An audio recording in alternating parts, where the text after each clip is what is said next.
вперед, пока сразится.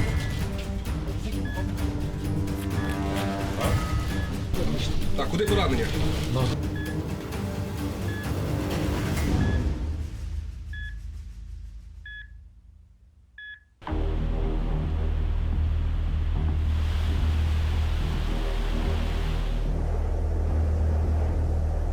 This is Lugansk region area of Bakhmut, 8-7 kilometers from the front line. Here, armored vehicles bring wounded soldiers from the front line because no ambulance can go that deep.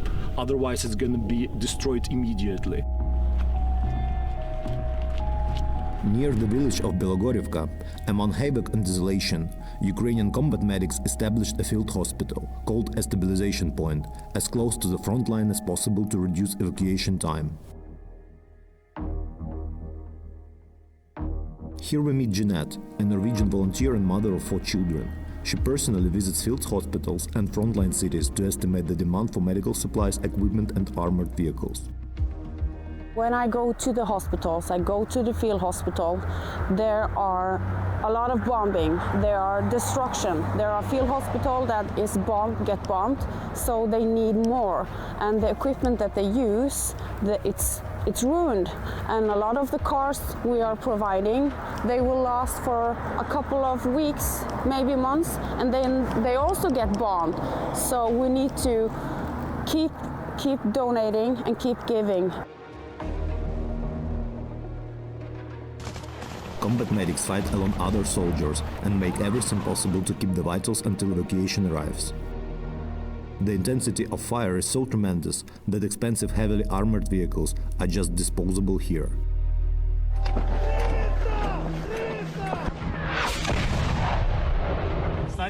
Sanya, you're a hero.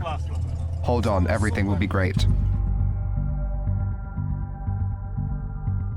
Everything is set up so that we can provide high-quality medical help. It takes about 15 minutes to bring a soldier here, if you can take the person straight away from the battlefield. Sometimes there are situations when we can't get the person out for hours. To get into war zone with the chances to come back, medics use donated M113 British armored vehicles and Ukrainian own-produced Kozak 2.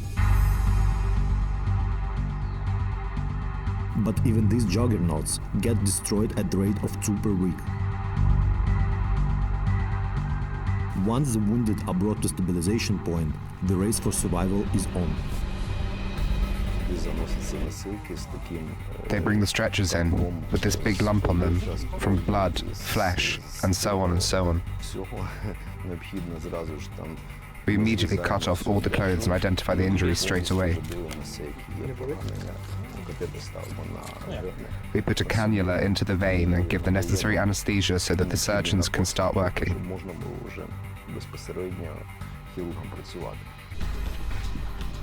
Вперед, пока сразится, дойдет обратно.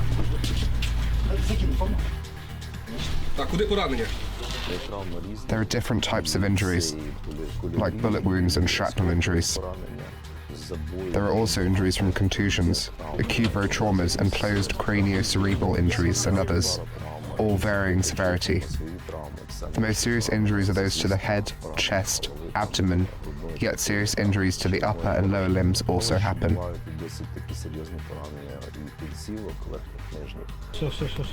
Болить сильно чи ні? Не, нормально. Having to deal with the death of brothers and sisters in arms daily, the Ukrainian medics have to attend to unwanted patients as well. Recently, we've had loads of Wagner fighters, convicts. Interesting personalities, one might say. They're all covered in tattoos, often with fascist symbols, and they've ironically come here to fight fascism. This is Ahmed. He used to be Kadyrov's fighter. Now he wears Ukrainian colors.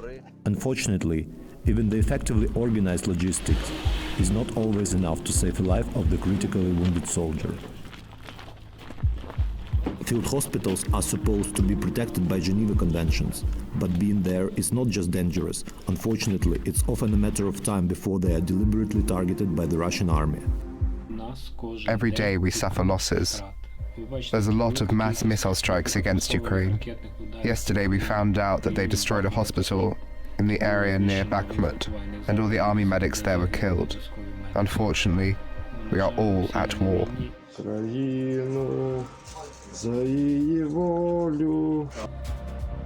Combat medics more than anybody else face the brutality and immense amount of pain brought by war.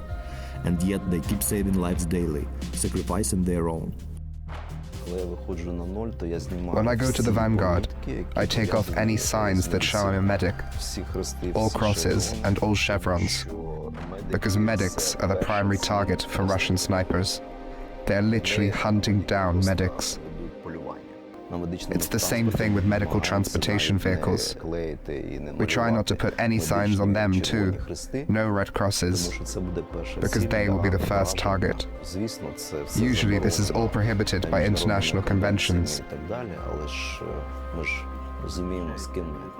But we all know who we're really dealing with.